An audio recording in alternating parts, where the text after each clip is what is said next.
حضرت شداد بن اوس رضی اللہ تعالیٰ عنہ روایت کرتے ہیں کہ رسول اللہ صلی اللہ علیہ وآلہ وسلم نے ارشاد فرمایا،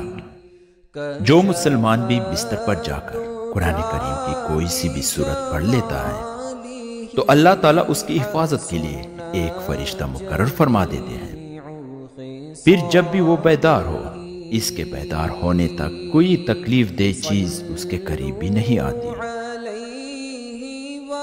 حضرت ابو ہریرہ رضی اللہ تعالیٰ عنہ روایت کرتے ہیں کہ رسول اللہ صلی اللہ علیہ وآلہ وسلم نے ارشاد فرمایا، جو شخص رات میں 100 آیت کی تلاوت کرے وہ اس رات عبادت گزاروں میں شمار کیا جائے گا۔ حضرت فضیلہ بن عبید اور حضرت تمیم داری رضی اللہ تعالیٰ عنہ سے روایت ہے کہ نبی کریم صلی اللہ علیہ وآلہ وسلم نے ارشاد فرمایا، جو شخص کسی رات 10 آیات تلاوت کرے اس کے لیے ایک قنطار لکھا جاتا ہے، اور قنطار دنیا اور دنیا میں جو کچھ ہے اس سب سے بہتر ہے۔ حضرت ابو ہریرہ رضی اللہ تعالیٰ عنہ روایت کرتے ہیں کہ رسول اللہ صلی اللہ علیہ وآلہ وسلم نے ارشاد فرمایا،